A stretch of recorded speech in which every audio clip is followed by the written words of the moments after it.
तो कैसे हैं आप सभी लोग? सब बढ़िया। Very good morning. All good. नमस्ते नमस्ते। प्रणाम। Very good morning, very good morning to all of you. चलिए, तो क्लास को शुरू करते हैं। सारी चीज़ें बड़ी क्लियर हैं, audio video everything is good, तो हम क्लास शुरू कर सकते हैं। ठीक। तो दोस्तों, आप सभी लोगों का बहुत बहुत स्वागत है खान सर के प्लेटफॉर्म पर, जहां पर आज से हम यूपीपीएससी की तैयारी करना शुरू कर रहे हैं। और ये यूपीएससी के बैच में जो कि 6 जून से शुरू होना था, तो आज से ही हम इसकी शुरुआत कर रहे हैं और ये आपकी पहली क्लास है। तो आप जानते हैं कि शुरुआत की जो क्लास होती है वो जनरली आपको एग्ज़ाम के बारे में बताने के लिए होती है, इस बैच के बारे में बताने के लिए होती है, क्लासेस के बारे में बताने के लिए होती है। तो आज की इस क्लास में हम इन्हीं बातों की चर्चा करेंगे। आज की क्लास में हम ये समझेंगे कि आखिर इस कोर्स का उद्देश्य क्या है।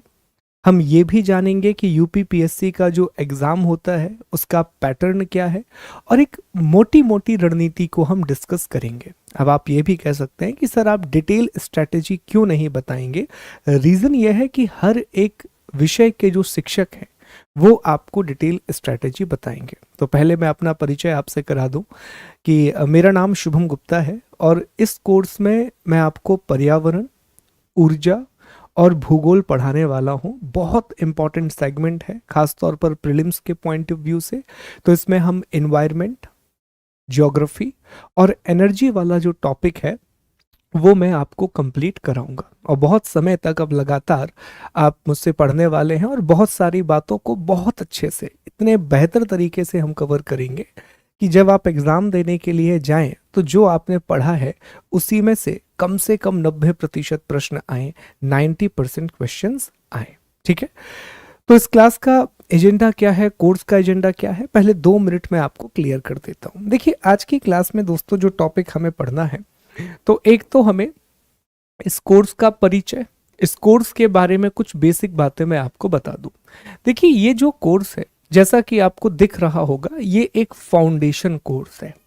ये एक फाउंडेशन कोर्स है और फाउंडेशन कोर्स का मतलब ये होता है कि इसमें हम प्रीलिम्स की तैयारी भी करेंगे, हम प्री एग्जाम की तैयारी भी करेंगे और मेंस की तैयारी भी करेंगे। प्री और मुख्य, प्रारंभिक और मुख्य दोनों परीक्षाओं की तैयारी को हम करेंगे। ठीक है। अब जब जब ये शब्द आप सुनते हैं फाउंडेशन बैच, तो जैसे अभी एक कोई बच्चा है जो लगातार कमेंट कर रहे थे कि सर मैं 19 साल का हूं। तो आप कितने भी साल के हों, 19 साल के, 20 साल के, फाउंडेशन कोर्स का मतलब भी होता है कि इस कोर्स की अप्रोच होती है बेसिक टू एडवांस। ठीक है। ये जो कोर्स है ये बिल्कुल बेसिक चीजों से शुरू होगा और आपको एडवांस तक ले जाएगा। एग्जाम्पल के लिए, जब आप मेरे साथ ज्योग्राफी पढ़ेंगे, तो जब हम फाउंडेशन बैच में ज्योग्राफी पढ़ते हैं तो शुरुआत में 20 दिन की जो कक्षाएं होती हैं उसमें हम सिर्फ मैप के बारे में पढ़ते हैं, ताकि एक बार पूरी दुनिया का परिचय हो जाए आपसे कि कौन सा महासागर है, कौन सा सागर है, कौन सी जलसंधि है, कौन सा पर्वत है, कौन सा पठार है। इन सभी बातों से जब आप परिचित हो जाते हैं तब हम अगले स्टेप पर आपको ले जाएंगे। पहले फेज में हम सिर्फ आपको बताएंगे कि देखिए, हिमालय नाम का एक पर्वत है जो एशिया महाद्वीप में पाया जाता है। और एडवांस लेवल पर हम ये डिस्कस करेंगे कि हिमालय एक वलित पर्वत है। उससे भी आगे जाएंगे तो हम पढ़ेंगे कि हिमालय जो है वो अभी भी बन रहा है और हिमालय का निर्माण जो है वो प्लेट विवर्तनिकी के द्वारा हुआ है, प्लेट टेक्टोनिक के द्वारा हुआ है। तो इस बैच में वो लोग जिन्होंने अब तक कुछ नहीं पढ़ा है कि सर मैं बिल्कुल बिगनर हूं, मैंने अब तक तैयारी ही नहीं की है, मुझे सिविल सर्विस के बारे में सिर्फ इतना पता है कि ये एक एग्जाम है जिससे कलेक्टर और डिप्टी कलेक्टर बनते हैं, सर इतना ही मुझे पता है कि इससे डीएम, एसडीएम ऐसा कुछ बनते हैं। तो आप जानते हैं कि जो आईएएस की पोस्ट होती है उसके लिए यूपीएससी का एग्जाम होता है, जो स्टेट पीएससी के एग्जाम होते हैं उसमें सबसे बड़ी जो पोस्ट होती है दैट इज डेप्यूटी कलेक्टर। इतना हमें पता है सर, इसके अलावा हमें नहीं पता। तो इसी बात को लेकर के हम ये बैच शुरू करते हैं। कोई भी, ये सिर्फ हमारी बात नहीं है, जब कहीं पर भी आप फाउंडेशन शब्द समझें तो माने कि ये बैच सारी चीज़ों को कंप्लीट करेगा। प्री और मेंस दोनों की तैयारी होगी और बेसिक से एडवांस की ओर हम आगे बढ़ेंगे। ठीक है, अब इस बैच में जैसा आप जानते हैं कि आई थिंक इंडिया के one of the best teachers आपको पढ़ाने वाले हैं, जिनका डिस्क्रिप्शन ऑलरेडी आप देख चुके हैं। फिलहाल मैं आपको बता दूं कि इस बैच में सिर्फ क्लासेस नहीं मिलेंगी आपको, क्लास तो आपको मिलनी ही मिलनी है, पर क्लास के अलावा पीडीएफ भी आपको प्रोवाइड कराया जाएगा। एप्लीकेशन में ही आप देखिए तो एक नोट्स करके सेगमेंट है, तो वहाँ पर आपको पीडीएफ प्रोवाइड कराए जाएंगे। टेस्ट भी होंगे, ठीक है, टेस्ट भी प्रोवाइड कराए जाएंगे और मेंस के जो है वो प्रैक्टिस क्वेश्चन आपको प्रोवाइड कराए जाएंगे। मुख्य परीक्षा के भी प्रैक्टिस क्वेश्चन आपको प्रोवाइड कराए जाएंगे। ठीक है, तो ये तो हो गई कोर्स की एक बेसिक जानकारी कि सर इस कोर्स में हम क्या क्या क्या पढ़ने वाले हैं। ये सारी चीज़ें कंप्लीट हो जाएंगी। अब चर्चा करते हैं कि सर आज की क्लास में या आने वाले 2-3 दिनों की क्लास में हम क्या पढ़ेंगे। तो देखिए, चूंकि मैं ये मान के चलूंगा इस पूरे के पूरे बैच में, ना सिर्फ मैं बल्कि सभी टीचर ये मान के चलेंगे कि इससे पहले आपने कुछ नहीं पढ़ा है, तो जो हमारी अप्रोच होगी पढ़ाने की या जो मेरी अप्रोच होगी पढ़ाने की, वो यही होगी कि मैं एक ऐसे व्यक्ति को पढ़ा रहा हूं जो पहली बार सिविल सर्विस की दुनिया में प्रवेश कर रहा है, जिसे कुछ भी नहीं पता, विषय के नाम पता है लेकिन वो क्या है उसे नहीं पता। तो ऐसे लोग भी हो सकते हैं। देखिए, क्लास में 2 तरह के लोग होंगे, एक वो जो सच में बिल्कुल बिगिनर है और एक वो जो शायद 1-2 बार तैयारी कर चुके होंगे। तो जो 1-2 बार तैयारी कर चुके हैं, आपको शुरुआत में लगेगा कि क्लास की स्पीड स्लो है, क्या और पेस पकड़ सकते हैं, ये सारी चीजें। लेकिन याद रखिए दोस्तों, मुझे बिगिनर के हिसाब से ज़्यादा चलना है। पर आप परेशान नहीं होंगे, कुछ दिनों के बाद जैसे ही वो एडवांस हो जाएंगे, 1 महीने के बाद स्पीड मैच करा दी जाएगी। ठीक है, आपके साथ उस स्पीड की तारतम्यता बैठाती जाएगी ताकि आपको भी इस कोर्स में किसी भी प्रकार की कोई समस्या ना हो। ठीक, अब 3 दिन जो हमारी क्लास रहेगा that will be based on orientation. आज की क्लास में हम पूरे एग्जाम का ओरिएंटेशन लेंगे कि यूपीपीसीएस क्या है, कितने चरण में परीक्षा होती है। कल और परसों की जो क्लास होगी वो मेरे विषय से जुड़ी होगी, अर्थात भूगोल से जुड़ी होगी। एक बहुत अच्छी फाइल मैं तैयार कर रहा हूं, आज शाम तक मैं कंप्लीट भी कर लूंगा, जिसमें बहुत अच्छा एनालिसिस हमने तैयार किया है 2015 से लेकर के 2023 तक के प्रारंभिक परीक्षा के प्रश्नों का और 2018 से 2022 तक के मुख्य परीक्षा के प्रश्नों का, ताकि 2024 में जब आप यूपीपीसीएस का एग्जाम अटेम्प्ट करें तो ये आइडिया आपको जरूर हो कि प्रश्न कहाँ से बनते हैं, किस तरह से पूछे गए हैं और हमें किन टॉपिक पर ज़्यादा जोर देना है या ज़्यादा फोकस करना है। ठीक है, तो 3 दिन की क्लास का जो टॉपिक है वो मैं आपके सामने पहले प्रस्तुत कर दूं कि आखिर इन 3 दिनों में हम क्या क्या डिस्कस करने वाले हैं, ध्यान देंगे। देखिए, सबसे पहले हम परीक्षा का एक सामान्य परिचय लेंगे, जहां हम जानेंगे इस एग्जाम के बारे में, इस एग्जाम की बहुत ही बेसिक बातों के बारे में कि ये एग्जाम कितने चरणों में होता है, कितने मार्क्स में होता है, क्या कट ऑफ होता है और हमें किस तरह से अप्रोच करना चाहिए। फिर हम चर्चा करेंगे प्रारंभिक परीक्षा के पैटर्न पर कि जो प्रिलिमिनरी एग्जामिनेशन है उसका पैटर्न क्या है, कितने नंबर का होता है, नेगेटिव मार्किंग किस प्रकार से होगी, इन सब बातों की चर्चा करेंगे। फिर यहीं पर हम पाठ्यक्रम की चर्चा भी करेंगे। मोटे मोटे तौर पर हम एक बार प्रीलिम्स का सिलेबस देख लेंगे, बाकी आप जाइए वेबसाइट पर, हमारी वेबसाइट पर जैसे ही आप खान ग्लोबल स्टडीज पर जाएंगे, यूपीपीएससीएस का कोर्स देखेंगे, वहाँ सिलेबस दिया गया है और अभी हम नोट्स सेगमेंट में भी सिलेबस डलवा देंगे ताकि आप उसका प्रिंट निकलवा लें। याद रखिए, उसका प्रिंट निकलवाना है, उसे पीडीएफ के फॉर्म में नहीं रखना है आपको। ठीक, इसके बाद हम एक सामान्य रणनीति की चर्चा करेंगे। ये जो शब्द है ना सामान्य रणनीति, वो जानबूझ के यहाँ पर जोड़ा गया है क्योंकि अभी मैं आपको सिर्फ एक आउटलाइन बताऊंगा पूरे के पूरे परीक्षा की। हर एक विषय विशेषज्ञ जो होंगे वो अपने अपने विषय को डिटेल में डिस्कस करेंगे, पर मैं मोटे मोटे तौर पर आपको समझाऊंगा कि आखिर हमें इसमें किन बातों का ध्यान रखना है और वो कौन सी गलतियां हैं जिन्हें हमें अवॉइड करना चाहिए। ठीक है, इसके बाद हम मुख्य परीक्षा के पैटर्न की चर्चा करेंगे, फिर हम मुख्य परीक्षा की रणनीति की चर्चा करेंगे कि एक जर्नल स्ट्रैटेजी क्या होनी चाहिए।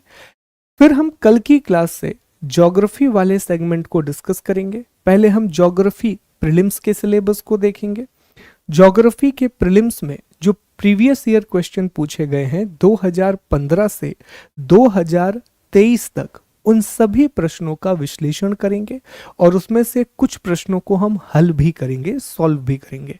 और एक बहुत प्यारा सा डॉक्यूमेंट मैं आपको प्रिपेयर करके दूंगा 20 से 25 पेज का, जिसे तुरंत आपको पीडीएफ से डाउनलोड करके प्रिंट कराना है। और वो जो 25 पेज का डॉक्यूमेंट है, मैं चाहूंगा कि आप उसे वाइंडिंग करा के रखें। वो पूरे भूगोल के कोर्स में आपको काम आएगा, पूरे ज्योग्राफी के कोर्स में। बार बार मैं आपसे कहूंगा कि देखिए, उसको उठाइए, उसमें से जो प्रश्न आए हैं उनको एक बार सर्च कीजिए। तो उन सभी बातों की चर्चा करेंगे। तो कल जो डॉक्यूमेंट आपको मिलेगा क्लास के तुरंत बाद, उसको प्रिंट आप करा लेंगे, ये आपकी रिस्पॉन्सिबिलिटी होगी। ठीक है। इसके बाद हम ट्रेंड एनालिसिस देखेंगे और उसके हिसाब से हम एक स्ट्रेटजी बनाएंगे। ट्रेंड एनालिसिस का मतलब ये होता है दोस्तों कि किस क्षेत्र से कितने प्रश्न पूछे गए हैं, इंडियन ज्योग्राफी में भी प्रश्न कहाँ से आए हैं। जैसे जितने लोग यूपी पीसीएस की तैयारी कर रहे हैं तो वो जानते हैं कि जनसंख्या एक ऐसा टॉपिक है जहाँ से बहुत से प्रश्न पूछे जाते हैं। खनिज एक ऐसा टॉपिक है जहाँ बहुत से प्रश्न आते हैं। और यूपी पीसीएस में सामान्यतः जो उनका बड़ा प्रेम है प्रश्नों से, वो मैच द कॉलम वाले प्रश्न बहुत ज्यादा पूछते हैं। खासतौर पर एक जगह लिख देंगे खनिज, दूसरी जगह उसका राज्य लिख देंगे, एक जगह उद्योग लिख देंगे, दूसरी जगह उसका केंद्र लिख देंगे। ये प्रश्न भूगोल में काफी ज्यादा मात्रा में पूछे जाते हैं। और मैप बेस्ड क्वेश्चन भी बहुत सारे आते हैं। राजधानियां भी पूछी गई हैं, कई बार आप जाकर के देखेंगे तो कैपिटल्स पूछी गई हैं। पर्वत और वो किस देश में स्थित है वो भी पूछा गया है। तो इन सभी की तैयारी हम करेंगे। वो एनालिसिस करने के बाद हमें समझ में आएगा कि अच्छा, ये वो सेक्टर है जहां पर हमें फोकस करना है, ये वो चीजें हैं जहां पर हमें विशेष तौर पर ध्यान देना है। ठीक है। इसके बाद हम मुख्य परीक्षा के पाठ्यक्रम को डिस्कस करेंगे, भूगोल वर्ष के। ठीक है। फिर हम ज्योग्राफी के प्रीवियस ईयर क्वेश्चन को डिस्कस करेंगे मेंस एग्जामिनेशन के। एक बात है जो अभी मैं स्पष्ट कर दूं आपसे कि मुख्य परीक्षा में भूगोल का बहुत बड़ा वेटेज नहीं है। ठीक है। बहुत एक्सट्रीम या बहुत सारे प्रश्न नहीं पूछे गए हैं, पर इसका यह मतलब बिल्कुल नहीं होता कि हम इस सेगमेंट को छोड़ दें। अगर 4 प्रश्न भी आ रहे हैं तो वो महत्वपूर्ण है। लेकिन प्रीलिम्स में भूगोल और पर्यावरण से प्रश्नों की संख्या बहुत ज्यादा है, जो हम कल डिस्कस कर रहे होंगे। फिर हम मुख्य परीक्षा में भी ट्रेंड एनालिसिस करेंगे। अधिकांश जो प्रश्न पूछे गए हैं मेंस एग्जामिनेशन में, वो फिजिकल ज्योग्राफी से पूछे गए हैं, वो भौतिक भूगोल से पूछे गए हैं। तो हमारा काम क्या होगा कि हम फिजिकल ज्योग्राफी पर ज़्यादा मेहनत करें, भौतिक भूगोल पर हम ज़्यादा मेहनत करें। फिर दोस्तों, ये 3 पॉइंट डिस्कशन के होंगे कि हम किस मेथड से ज्योग्राफी को पढ़ेंगे, कौन कौन से टूल हैं जो आपके पास होना चाहिए। क्योंकि ज्योग्राफी एक ऐसा सब्जेक्ट है, देखो कोई भी विषय जब हम पढ़ते हैं ना, तो सिर्फ टीचर की मेहनत काम नहीं आती। जैसे एक प्रॉमिस मैं आपको डे 1 पे कर रहा हूँ दोस्तों, डे 1 पे जो लोग मुझसे जानते हैं, अगर कोई यहाँ पर जानता है, तो एक चीज जो मेरे बारे में है दोस्तों कि आई रियली वर्क हार्ड। मैं अपने विषय पर बहुत मेहनत करता हूँ और अपने स्टूडेंट का बहुत ध्यान रखता हूँ। और वो आपको दिखेगा कि जब आपको प्रॉपर पीडीएफ मिलेगा, प्रॉपर टेस्ट मिलेगा, प्रॉपर डिस्कशन होगा, तो वो आपको समझ में भी आएगा। ठीक है। तो मेरी मेहनत अकेले से काम होगा क्या? क्या मैं अकेला अरेंज्ड रहूं इससे काम बनेगा क्या? सवाल ही पैदा नहीं होता। काम हम दोनों को करना होगा। तो पहले दिन से मैं एक बात आपको समझा दूं कि अगर आप चाहते हैं कि भूगोल विषय पर आपकी अच्छी कमांड हो, तो मेक श्योर कि जो होमवर्क मैं आपको दूं वो रेगुलर बेसिस पर कंप्लीट होना चाहिए। अगर हमने आपसे एक बार बोल दिया कि कल हमें इस एटलस की आवश्यकता है, कल हम नॉर्थ अमेरिका के मैप को डिस्कस करेंगे, मार्केट जाइए, नॉर्थ अमेरिका के ब्लैंक मैप लेकर के आइए, प्रॉपर एक कॉपी बनाइए, जो मैं डिक्टेशन करा रहा हूं उसको लिखिए, तो वो होना चाहिए। उससे टालने का कोई, मैं कहूँगा, ऑप्शन ही नहीं है। टालने का सोचिए मत, मैं कह रहा हूँ ऑप्शन ही नहीं है। बिकॉज अगर आप साथ दोगे तभी ये कोर्स सक्सेसफुल होगा और तभी आप सक्सेसफुल होगे।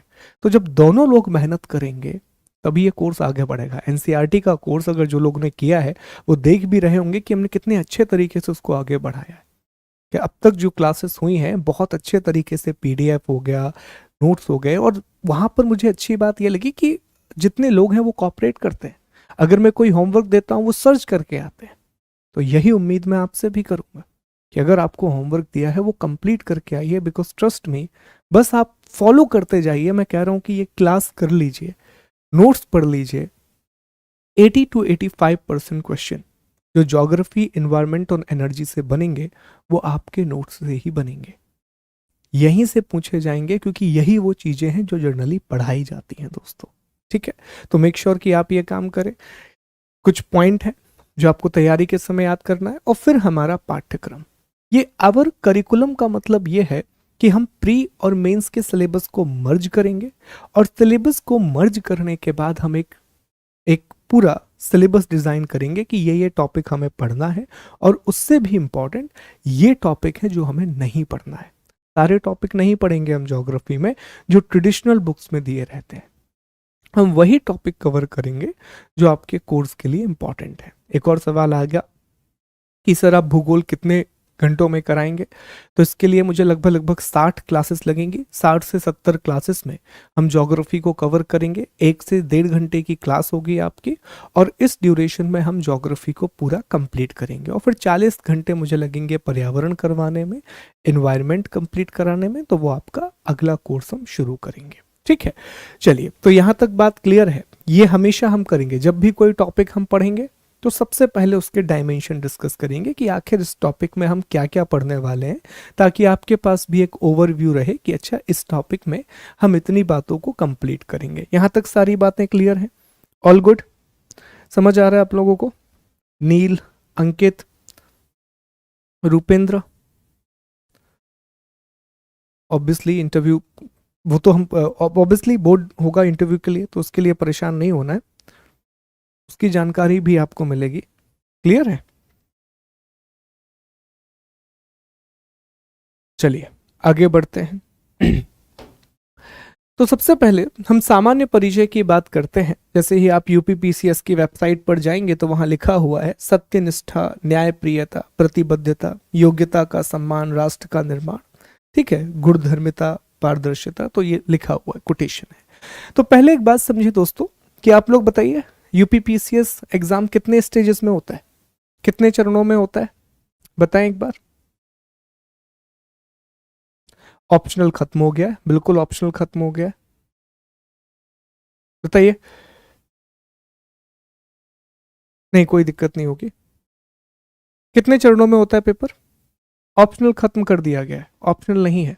बहुत बढ़िया सर, 3 चरणों में पेपर होता है। तो जो यूपीपीसीएस का एग्जाम है, यूपीपीएससी का एग्जाम है, वो 3 चरणों में होता है। पहली स्टेज होती है प्रारंभिक परीक्षा, प्रिलिमिनरी एग्जामिनेशन। ये जो प्रारंभिक परीक्षा है ये पूरा एमसीक्यू आधारित पेपर है। इसमें जो प्रश्न होते हैं वो वस्तुनिष्ठ प्रकार के होते हैं, वो बहुविकल्पीय प्रश्न होते हैं। देखिए, दो शब्द होता है, एक होता है वस्तुनिष्ठ और एक होता है विषयगत। इन दोनों में अंतर है। वस्तुनिष्ठ का मतलब है कि एमसीक्यू टाइप है। अगर एक प्रश्न का उत्तर है ए तो आप कुछ भी कर लीजिए, अगर आपने ए लगाया है तो उसे सही ही माना जाएगा। सब्जेक्टिव में चीजें बदल जाती हैं, सब्जेक्टिव में आपको लिखना होता है। ठीक है, तो पहला स्टेज होता है प्रारंभिक परीक्षा, दूसरा चरण होता है मुख्य परीक्षा। अब ये जो मुख्य परीक्षा है ये सब्जेक्टिव होती है। सब्जेक्टिव का मतलब है जिस तरह से हम पेपर देते आए हैं स्कूल और यूनिवर्सिटी में, कि आपको लिखना होगा, एक प्रश्न आपको दिया जाएगा और फिर आप उसको लिखेंगे प्रॉपर तरीके से, उसे सब्जेक्टिव कहा जाता है। ठीक, अब सब्जेक्टिव इसलिए क्योंकि यहाँ पर जो एग्जामिनर है उसके ऊपर डिपेंड करता है कि जो आंसर आपने लिखा है उसको किस तरह से जांचा जाए। जबकि वस्तुनिष्ठ में क्या होता है, एग्जामिनर कोई भी हो, अगर किसी प्रश्न का आंसर है ए तो उसका आंसर ए ही रहने वाला है, चाहे आप कुछ भी कर लें। फिर तीसरा और अंतिम चरण होता है इसका इंटरव्यू, जिसे हम साक्षात्कार कहते हैं। और इसमें एक इंटरेस्टिंग बात है कि जो प्रारंभिक परीक्षा होती है किसी भी स्टेट पीएससी के एग्जाम में, चाहे आप एमपीपीएससी की बात करें, यूपीपीएससी की बात करें, ये सिर्फ फिल्टर करने के लिए होती है। ये फिल्टर करने का काम करती है। प्रारंभिक परीक्षा सिर्फ एक टिकट है जो आपको यूपीपीसीएस में शामिल होने का मौका देती है। जो रिजल्ट आपका बनता है, जिसके आधार पर रैंक निकाली जाती है, वो रैंक मुख्य परीक्षा और साक्षात्कार के नंबर को जोड़ करके बनती है। प्रारंभिक परीक्षा सिर्फ एक फिल्टर का काम करेगा। तो चाहे आप प्रीलिम्स में 150 में से 150 नंबर लेकर के आ जाओ, कोई फर्क नहीं पड़ता, उसके नंबर आगे नहीं जुड़ेंगे। वो सिर्फ आपको एक टिकट दे देगा कि जाइए अब आप मुख्य परीक्षा में बैठने के लिए योग्य हैं। ऐसा क्यों? फिल्टर करना जरूरी है ना चीजों को। अगर मान लीजिए कि 4 लाख लोग परीक्षा दे रहे हैं, तो क्या 4 लाख लोगों को मुख्य परीक्षा में बिठा लेंगे आप? इतने रिसोर्स कहाँ से लाएंगे और इतनी कॉपी कैसे चेक होगी? तो प्रारंभिक परीक्षा फिल्टर करने का काम करती है। फिर 13 गुना जितने लोग हैं उनको शामिल किया जाता है मुख्य परीक्षा के लिए, मेंस एग्जामिनेशन में उन्हें शामिल किया जाता है। ठीक है, तो 3 चरणों की परीक्षा है, इसीलिए ये वनडे एग्जाम नहीं कहलाता। इसका पूरा चक्र आप देखेंगे किसी भी स्टेट पीएससी का, यूपी पीसीएस का, यूपीएससी का, तो ये चक्र है ये लगभग 1.5 साल का होता है। ऑलमोस्ट 1.5 ईयर का पूरा सर्किल होता है, जिसमें प्रीलिम्स, मेंस, इंटरव्यू और आपकी प्रिपरेशन का दौर शामिल है। ठीक है, अब हम चर्चा करेंगे सबसे पहले कि प्रारंभिक परीक्षा किस तरह होती है, प्रीलिम्स का एग्जामिनेशन किस तरह होता है। तो देखिए दोस्तों, प्रारंभिक परीक्षा में 2 पेपर होते हैं। पेपर 1 जिसका नाम है जनरल स्टडी, सामान्य अध्ययन, और दूसरा होता है पेपर 2 जिसका नाम है CSAT, civil services aptitude test. Civil services aptitude test जो लोग तैयारी कर रहे हैं ना, पहली बार तैयारी कर रहे हैं, तो देखिए अभी आप जाएंगे और जैसे ही आप सिविल सर्विस की तैयारी करना शुरू करेंगे, आप हर जगह बताना भी शुरू करेंगे। होता है ना, हमारे यहाँ पर भी होता है, हम बड़ी बड़ी डींगे हाँकने लगते हैं, मैं सिविल सर्विस की तैयारी कर रहा हूँ, मैं यूपीएससी की तैयारी कर रहा हूँ, मैं यूपी पीसीएस की तैयारी कर रहा हूँ। तो इसी बीच में कोई समझदार सा व्यक्ति आएगा और जो लोग पहली बार तैयारी कर रहे हैं पूछेगा, भैया सीसेट का फुल फॉर्म क्या है? और मैं जानता हूँ मैक्सिमम लोग इसका फुल फॉर्म नहीं बता पाते क्योंकि आपका ध्यान ही नहीं होता उस ओर, तो वहां पर थोड़ा सा आपको एम्बैरस फील होगा। अच्छा, एक सलाह मैं आपको दे दूं, चाणक्य ने बहुत अच्छी बात कही थी कि जो भी आपका लक्ष्य है, जिस लक्ष्य की आप तैयारी कर रहे हो, उसके बारे में किसी को बताओ मत। जिस दिन अचीव कर लोगे, दुनिया को अपने आप पता पड़ जाएगा। ये बहुत बड़ी बात मैं आपको बता रहा हूँ। देखो क्या होता है, जब आप तैयारी करते हैं ना, और जब आप लोगों को बताते हैं कि आप सिविल सर्विस की तैयारी कर रहे हैं, आपके ऊपर एक प्रेशर आता है जो इनविजिबल है, लेकिन वो क्रिएट होता है आपके ऊपर।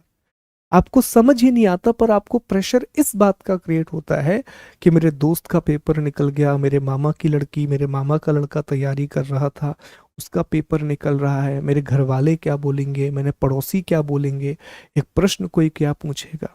और ये हमारी गलती है, क्योंकि जब हम तैयारी करते हैं ना, तो हम सबको बताते हैं कि भाई हम इस पेपर की तैयारी कर रहे हैं।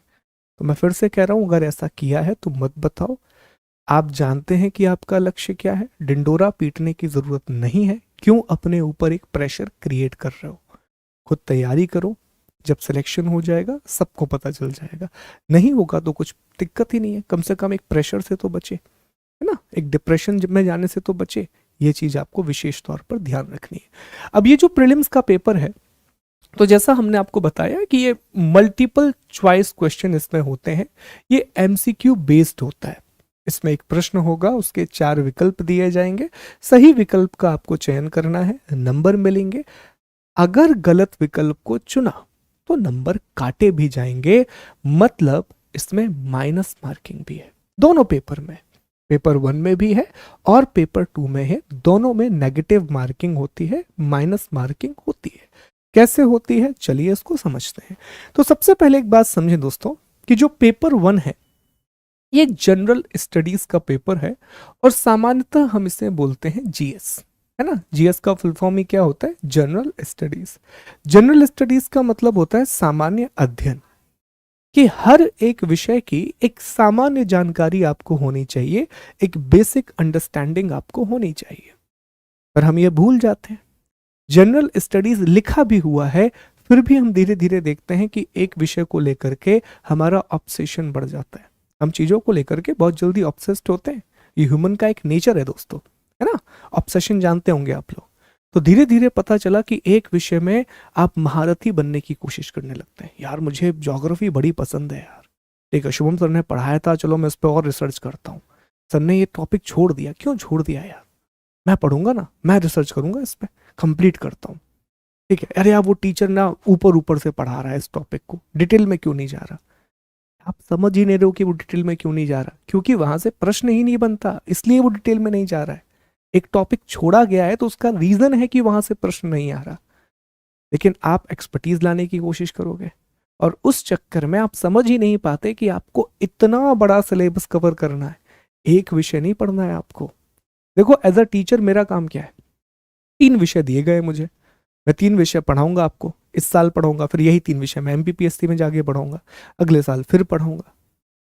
तो मैं एक्सपर्टीज के लिए काम कर सकता हूं एक विषय पर, लेकिन आपको नहीं करना है। आपको जनरल स्टडीज, हर विषय के बारे में थोड़ी थोड़ी समझ, उसको याद करना है, फिर अगले विषय पर जाना है, उसको याद करना है, पेपर देना है, सिलेक्शन लेना है, सिलेक्शन लेने के बाद लंबा समय है, चुनो भूगोल, बढ़िया पीएचडी करो, आओ बढ़िया तरीके से लेक्चर डिलीवर करो। लेकिन ये याद रखो जनरल स्टडीज का पेपर है। ठीक है, अब ये जो पेपर होता है दोस्तों, जैसा हमने बताया एमसीक्यू आधारित होता है। मोड इसका ऑफलाइन है, अर्थात आप सेंटर पर जाएंगे, जैसे बोर्ड का पेपर देने के लिए जाते थे वैसे ही आप इसका पेपर देने के लिए जाएंगे। वहां आपको एक शीट मिलेगी जिसमें गोले गोले होते हैं बहुत सारे, है ना, और उस शीट को ओएमआर शीट कहा जाता है। क्या कहा जाता है? ओएमआर शीट कहा जाता है। गोले भरने पड़ते हैं उसमें बहुत सारे, और बहुत इंपॉर्टेंट होती है ओएमआर शीट को भरना। ठीक है, अभी बताएंगे भी, आप उसकी चर्चा करेंगे।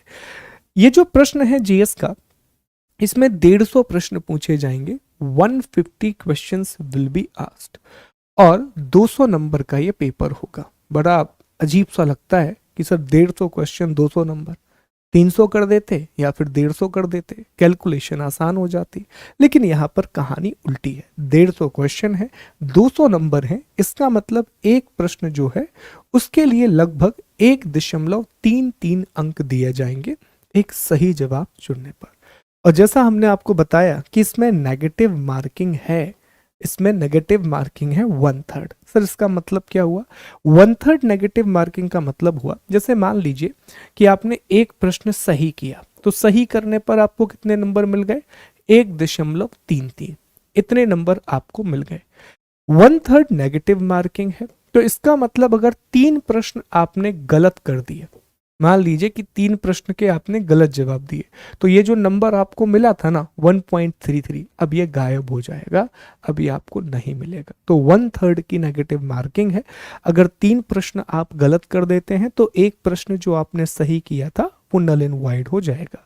देखो नेगेटिव मार्किंग का ना प्रभाव पड़ता है, इफेक्ट बहुत ज्यादा होता है, क्योंकि नेगेटिव मार्किंग की वजह से हमारे अंदर एक डर पैदा होता है कि हम तुक्केबाजी तो नहीं कर सकते और हम सारे प्रश्नों का आंसर नहीं लगा सकते। हमें उन्हीं प्रश्नों का जवाब देना होगा जिनके बारे में हम श्योर हैं। अब श्योर होने का मतलब ये होता है कि जिनके बारे में, एक कुछ प्रश्न तो ऐसे होते हैं जिनका सबको पता होता है। हर एग्जाम में लगभग मुझे लगता है कि 35% प्रश्न ऐसे होते हैं जिनके उत्तर सभी को पता होते हैं, जिसने एक बेसिक तैयारी भी की है, तो वो तो आपके बिल्कुल अलग कर दीजिए। बाकी के जो प्रश्न बचते हैं उसमें से आपको चुनना पड़ता है कि अगर किसी प्रश्न के बारे में 2 विकल्प भी आप एलिमिनेट कर पा रहे हो कि यार ये 2 आंसर तो नहीं हो सकते, तो उस प्रश्न पे आप रिस्क लो। जिसके बारे में कुछ नहीं पता, तुक्का मत लगाओ, छोड़ दो, नहीं तो आपके नंबर कटेंगे, और वो एक एक नंबर से सिलेक्शन या कट ऑफ रुकता है। ठीक है, तो ये GS1 के बारे में 150 क्वेश्चन है, 200 अंक हैं, एक प्रश्न के लिए 1.33 मार्क जो है वो दिया जाएगा, और 1/3 नेगेटिव मार्किंग है। अब ये इंपॉर्टेंट क्यों है? ये इंपॉर्टेंट इसलिए है दोस्तों कि यही पेपर आपका कट ऑफ डिसाइड करता है, अर्थात इसी को हम मेरिट पेपर या स्कोरिंग पेपर बोलते हैं। तो दूसरे वाले का क्या महत्व है? दूसरा वाला ऐसे ही है क्या सर? कोई मतलब नहीं है क्या उसका? सर मतलब है, क्या है समझेंगे। लेकिन जो आपको टिकट टू मेंस मिलना है वो इसी पेपर से मिलेगा, जीएस से ही मिलेगा। जो पेपर 2 है वो क्वालिफाइंग पेपर है, उसमें सिर्फ आपको 33% अंक लाने होते हैं, 33% स्कोर करना होता है। ठीक है, उसके नंबर जुड़ते नहीं है। ठीक, लेकिन उसका महत्व क्या है वो जानेंगे। लेकिन ये आपका इंपॉर्टेंट पेपर है। जो आपका सिलेक्शन होगा वो इसी पेपर से होगा, इसी के नंबर पर कट ऑफ आता है। अब सवाल यह पैदा होता है कि सर कितने क्वेश्चन हमें सही करने चाहिए, कट ऑफ क्या रहता है। तो अगर 2018 से लेकर के 2022 तक आप देखें तो जो कट ऑफ देखने के लिए मिला है वो 90 अंक के आसपास, 90 क्वेश्चन। अब सर आप अंक में क्यों बात नहीं कर रहे? अंक में बात करना मुश्किल हो जाता है। जनरली जब कमीशन कोई भी आयोग होता है ना, तो हमेशा अपना कट ऑफ अंक में ही जारी करता है। लेकिन जब भी आप स्टूडेंट से मिलेंगे वो हमेशा क्वेश्चन पे बात करेगा, या वो आपसे, जैसे हमारे एमपीपीएससी में ना एक पेपर में एक क्वेश्चन के लिए 2 नंबर होते हैं, नेगेटिव मार्किंग नहीं होती, तो 100 प्रश्न आते हैं, 200 अंक का पेपर होता है। आप किसी से भी पूछोगे ना, वो यही कहेगा मेरे 75 नंबर आ रहे हैं, 76 नंबर आ रहे हैं। तो जो बाहर बैठा व्यक्ति होगा, यार कितना मूर्ख है यार, 200 में से 75 नंबर ही ला रहा है।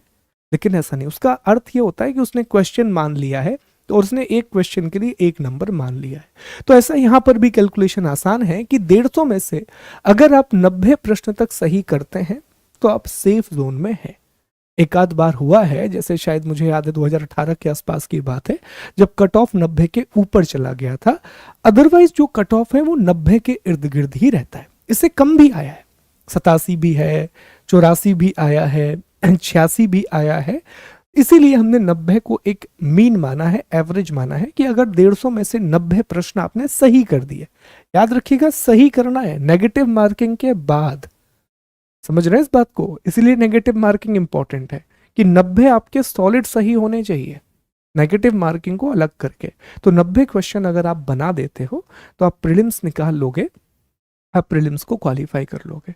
और इसमें से जो 25 से 30 प्रश्न आपके एनवायरमेंट एंड ज्योग्राफी के आने हैं, उसको मैं बता रहा हूं दोस्तों, बहुत अच्छे से आप कवर कर लोगे। जैसे ही ये कोर्स कंप्लीट होने लगेगा तो आपको समझ में आएगा कि हाँ, आप पीवाईक्यू लगा पा रहे हो, बहुत से प्रश्नों के आंसर आप लगा पा रहे हो। मैं कभी ये नहीं कहूंगा आपसे कि ये पढ़ने के बाद सारे प्रश्न बनेंगे, बन ही नहीं सकते। आप किसी से पढ़ लो, किसी किताब से पढ़ लो, आप 100% क्वेश्चन कभी नहीं लगा सकते। याद रखना, हर एक एग्जाम की एक मर्यादा होती है, जो एग्जाम कभी नहीं तोड़ता। कभी भी ऐसा नहीं होगा कि कोई व्यक्ति 150 में से 150 क्वेश्चन लगा ले, ठीक है। हमेशा उसमें से 20 से 25 प्रश्न ऐसे होते हैं ओवरऑल मिलाकर के जो नहीं बनते, ताकि वो स्टैंडर्ड बना रहे। इसी तरह भूगोल और पर्यावरण में मान लीजिए औसतन आपसे 20 या 25 प्रश्न पूछे गए हैं, 30 प्रश्न पूछे गए हैं, तो उसमें से लगभग 24 प्रश्न आप हल कर पाएंगे। कोर्स कंप्लीट करने के बाद भी 24 से 25 प्रश्न आप कर पाएंगे, बाकी सारे प्रश्न आप अटेम्प्ट नहीं कर पाएंगे। कुछ प्रश्न ऐसे होते हैं जो चाह कर भी आप कितनी मेहनत कर लो, वो आपसे अटेम्प्ट नहीं होंगे। और ये बात अभी से सीखो कि हाँ, हम जब तैयारी करते हैं तो वी प्रिपेयर फॉर दी 80%। हम 80% की तैयारी करते हैं, 100% की तैयारी पॉसिबल नहीं है, खासतौर पर तब जब आपको 20 से 25 विषयों की तैयारी करनी हो। और अब तो यूपी स्पेशल है, तो यूपी को बहुत डिटेल में पढ़ना है, 2 पेपर यूपी स्पेशल दिए गए हैं, ठीक है। तो इस बात का विशेष ध्यान रखना होता है। तो ये तो हो गई सर GS1 की बात, कितने नंबर का होता है, क्या होता है। अब बात करते हैं paper 2, paper 2 which is CSAT, civil services aptitude test. ये भी MCQ आधारित होगा, ऑफलाइन होगा OMR पर। इसमें 100 प्रश्न पूछे जाएंगे और इसके लिए 200 नंबर दिए जाएंगे। सॉरी, यहां पर ये नहीं होगा, ठीक है। यहां पर क्लियरली आपको दिख रहा है 2 नंबर दिए जाएंगे एक प्रश्न के लिए, 1/3 नेगेटिव मार्किंग इसमें भी है, और इट इज क्वालिफाइंग। इसमें 33% नंबर आपको चाहिए। और जैसे ही ये शब्द जुड़ता है ना, क्वालिफाइंग, लोग इसको कुछ ज्यादा ही हल्के में ले लेते हैं। और अभी जितने लोगों से मैं मिलता हूं ना, जो यूपी के हैं, बिहार के हैं, MP के हैं, खासतौर पे यूपी और MP के लोगों से, MP के जो अभी MPPSC का एग्जाम हुआ, तो बहुत सारे लोग ये कह रहे हैं कि यार सर पेपर 1 तो अच्छा है, लेकिन पेपर 2 में डाउट लग रहा है। अब पेपर 2 जरूरी क्यों है? आपको लग रहा है यार 33 नंबर ही, 33 ही तो हल करना है, 100 क्वेश्चन है ना, तो 100 में से आपने 33 बना दिए, काम खत्म। इसमें क्या दिक्कत होगी सर? दिक्कत होती है खास तौर पर उन लोगों के लिए जो कंप्लीटली ह्यूमैनिटीज के बैकग्राउंड से होते हैं। और बहुत से लोगों को मैं जानता हूं जो पेपर 1 बहुत अच्छा करके आए, लेकिन पेपर 2 नहीं निकला। सर क्या होगा इससे? आपकी कॉपी ही चेक नहीं होगी। देखिए, पहले आपकी पेपर 2 की कॉपी ही जाएगी। अगर पेपर 2 में की कॉपी गई, उन्होंने देखा कि इस व्यक्ति ने 33 प्रश्न सही किए हैं, तो आपकी पेपर 1 की कॉपी चेक करो, अदरवाइज उसको रिजेक्ट कर दो, कोई मतलब ही नहीं है। तो इसे हल्के में लेना है, लेकिन बहुत हल्के में नहीं लेना है। अब ये शब्द भी सुन लो, बहुत इंपॉर्टेंट कह रहा हूं मैं, कि हल्के में रहना है लेकिन बहुत हल्के में नहीं। इसका मतलब ये हुआ कि ऐसा नहीं कि सीसेट में पूरा समय देने लगे। सर मैं प्रतिदिन 3 घंटे सीसेट पढ़ रहा हूँ सर, पता पड़ा सिविल सर्विस की तैयारी कर रहे थे, आखिरी में एसएससी वगैरह में ही चले गए। सर अब मैं एसएससी में चला गया क्योंकि सीसेट बहुत अच्छा पढ़ लिया मैंने, अब सिविल सर्विस मैंने छोड़ दिया है सर। तो ऐसा भी नहीं, क्योंकि एक सीमित तैयारी, सीमित ध्यान, कैसे होगा क्या होगा वो अभी मैं आपको बताऊंगा। तो ये 2 पेपर हैं, नंबर आपको बता दिए। एक क्वालिफाइंग है, 33 प्रश्न सही करने हैं, और दूसरा पहला जो पेपर है वो आपका स्कोरिंग पेपर है, मेन पेपर है, जिसमें आपको स्कोर करना है। बताओ यहां तक कोई समस्या है? हाँ, दोनों पेपर एक ही साथ एक ही दिन में होते हैं, 2 अलग अलग पाली में पेपर होते हैं। एक पेपर यूजली मॉर्निंग में होता है 9:30 के आसपास, 10 बजे के आसपास, और एक पेपर यूजली 3 या 4 बजे के आसपास होता है। तो ये पेपर की टाइमिंग होती है, लेकिन एक ही दिन में 2 पेपर होते हैं। हाँ, मुख्य परीक्षा के जो पेपर हैं वो 1 हफ्ते चलते हैं, उसमें भी 2 पेपर एक दिन में लिखने होते हैं, पर वो 1 हफ्ते का ड्यूरेशन होता है, वो कंप्लीटली 1 वीक का ड्यूरेशन होता है। ठीक है, चलिए अब बताइए कोई समस्या?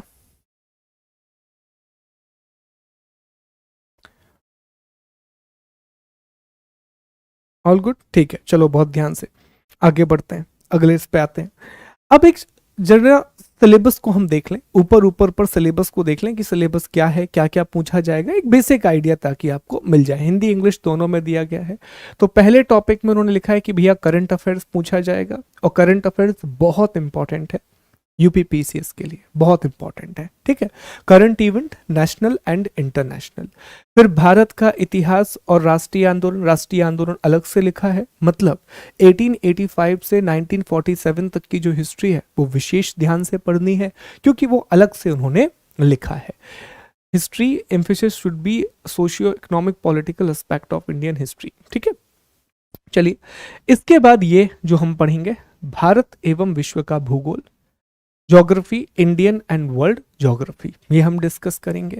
फिर भारतीय राजनीति एवं संविधान, अगला टॉपिक 4थे नंबर पर दिया गया है। इंडियन पॉलिटी गवर्नेंस, जिसमें आप कॉन्स्टिट्यूशन, पॉलिटिकल सिस्टम, ये सारी चीजें पढ़ेंगे। आर्थिक एवं सामाजिक विकास, ठीक है, इकोनॉमिक एंड सोशल डेवलपमेंट, और ये जो टॉपिक है ना सस्टेनेबल डेवलपमेंट, ये बहुत इंपॉर्टेंट टॉपिक है। इस बार भी जब आप देखेंगे यूपीपीसीएस का पेपर जो हम डिस्कस कर रहे थे, बहुत सारे प्रश्न सस्टेनेबल डेवलपमेंट से ही पूछे गए हैं, एनवायरमेंट वाले सेगमेंट में। ओके, फिर इसके बाद देखिए पर्यावरण एवं पारिस्थितिकी, एनवायरमेंट। ओके, ये दिखा है एनवायरमेंट एंड अर्बनाइजेशन, ये भी हम कंप्लीट करेंगे। एनवायरमेंट एंड द अर्बनाइजेशन, पर्यावरण पारिस्थितिकी। फिर सामान्य विज्ञान दिया गया है, जनरल साइंस दिया गया है, ये भी आपसे पूछा जाएगा, एनवायरमेंट, इकोलॉजी, बायोडाइवर्सिटी, ये चीजें। इसके बाद देखिए लिखा हुआ है कि अभ्यर्थियों से ये अपेक्षित होगा कि उत्तर प्रदेश के विशेष परिप्रेक्ष्य में उपर्युक्त विषयों को का परिचय होना चाहिए। मतलब जितने भी सब्जेक्ट आप पढ़ रहे हैं उस सब्जेक्ट में यूपी का नॉलेज स्पेशल होना चाहिए। जैसे मान लीजिए कि आप इतिहास पढ़ रहे हैं तो यूपी का इतिहास भी आप पढ़ लीजिए, और जो घटनाएं यूपी से जुड़ी हुई हैं उनका अध्ययन भी आप कर लीजिए, ताकि बहुत बेहतर तैयारी हो सके और बेहतर अंडरस्टैंडिंग टॉपिक की हो सके। तो इस एक लाइन ने ये बता दिया कि हमें यूपी के बारे में भी सारी चीजें पढ़नी होंगी। यूपी की हिस्ट्री, ज्योग्राफी, पॉलिटी, इकोनॉमी, ये सारी चीजें भी हमें डिस्कस करनी होगी एट द सेम टाइम। ठीक है, इसी प्रकार से GS2 का पेपर आप सिलेबस देखें तो इसमें भी एलिमेंट्री लेवल की मैथमेटिक्स आती है, 10वीं कक्षा तक में जो गणित पूछी जाती है वो इसमें पूछी जाती है। इसके अलावा आप देखें तो कॉम्प्रहेंसिव है, ओके, लॉजिकल रीजनिंग है, डिसीजन मेकिंग है, मेंटल एबिलिटी है, एलिमेंट्री मैथमेटिक्स है, जनरल इंग्लिश है और जनरल हिंदी है। तो इतनी चीजें आपसे पूछी जाएंगी, यहाँ पर दिया गया है। ये सिलेबस हल्का हल्का नॉलेज हो गया, बाकी जैसे आप पढ़ते जाएंगे आगे तो यह सिलेबस आपको याद भी हो जाएगा। अब चर्चा करते हैं कि सर सामान्य रणनीति क्या होनी चाहिए दोनों पेपर को लेकर के, या वो बेसिक गलतियां कौन सी हैं जो हमें नहीं करनी है। तो अब ध्यान से सुनना, अब ये जो 15 मिनट का डिस्कशन है ये बहुत इंपॉर्टेंट होने वाला है कि प्रीलिम्स में सामान्य गलतियां कौन सी हैं जो हम करते हैं, वो मिस्टेक्स कौन सी हैं जो हम करते हैं, एक एक करके समझें। देखिए, सबसे पहला, पाठ्यक्रम और पिछले वर्षों के प्रश्नों का विश्लेषण। ये हर कोई आपसे बोलता होगा, हर किसी से आपने अब तक ये सुना होगा, हिंदी में तो बता रहे हैं सारी चीजें, ठीक है।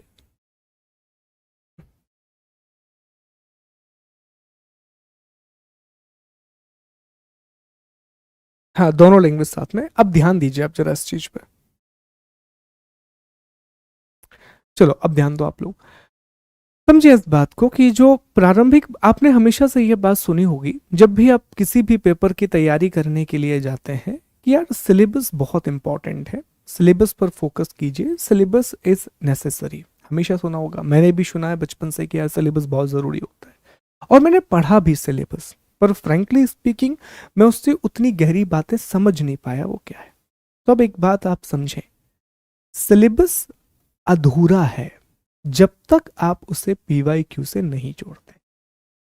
सिलेबस तोता और मैना का एक जोड़ा है, जिसमें अगर सिलेबस तोता है तो मैना पीवाईक्यू है। लैला मजनू का जोड़ा है दोस्तों, कि अगर सिलेबस लैला है तो मजनू पीवाईक्यू है। जब तक आप इन दोनों को साथ में जोड़ोगे नहीं, तब तक आप चीजों को समझ नहीं पाओगे। कैसे? आपके सिलेबस में एक टॉपिक लिखा हुआ है, लेट्स अज्यूम कि भारत का भूगोल, और उसमें एक लाइन लिखी कि भैया विश्व के भूगोल की मौलिक जानकारी और ऊपर ऊपर की जानकारी होनी चाहिए, लिखा हुआ है। अब कैसे समझ में आएगा क्या पढ़ना है?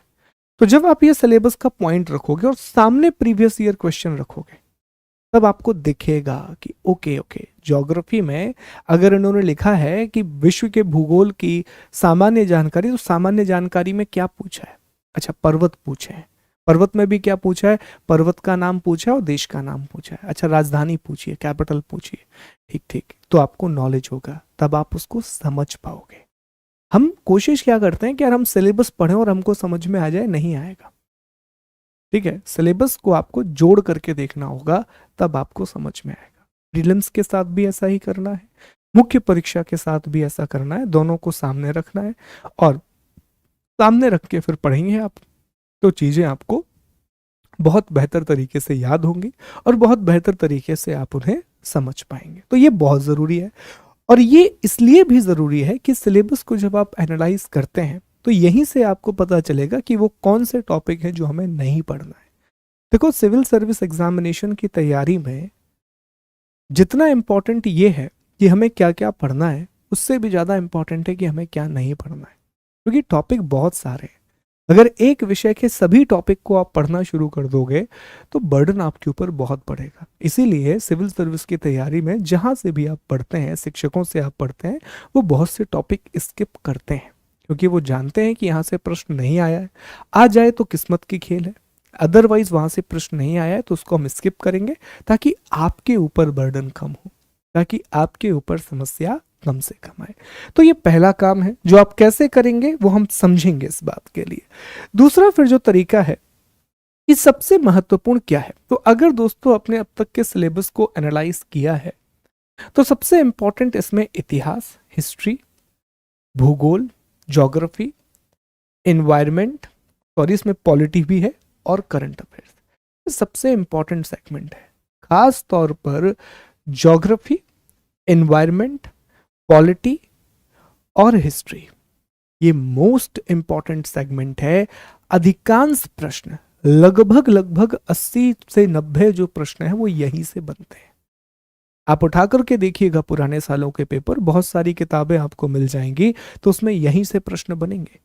खाली भूगोल से हर साल औसतन 20 प्रश्न बन रहे हैं, और 10 प्रश्न औसतन पर्यावरण से बन रहे हैं, तो 30 प्रश्न तो आपके ज्योग्राफी एनवायरमेंट से ही हो गए।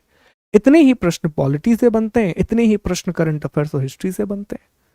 तो ये सबसे इंपॉर्टेंट सेगमेंट है। इसका मतलब ये हुआ कि जब भी आप तैयारी करें तो इन 4 विषयों पर पकड़ अच्छी होनी चाहिए, हिस्ट्री पर, पॉलिटी पर, geography, environment and current affairs. अगर ये 5 चीजें आपकी कंप्लीट हैं तो आप सिलेक्शन की रेस में आगे आ चुके हैं। प्रारंभिक परीक्षा क्वालिफाई करने के आपके जो चांसेस हैं वो 80 से 90% हैं, क्योंकि 90 के आसपास जो प्रश्न हैं वो यहीं से पूछे जाते हैं, इसी सेगमेंट से आते हैं। तो ये चीज आपको समझ में कब आएगी? जब आप पूरे प्रश्न पढ़ोगे। मैंने अभी पढ़े तो मुझे समझ में आया कि ओके, ये सेगमेंट से बहुत सारे प्रश्न आ रहे हैं, बहुत सारे क्वेश्चन कैसे आ रहे हैं वो हम कल की क्लास में जानेंगे। अगली चीज, अटेम्प्ट करने वाले प्रश्नों को ध्यान से चुनिए।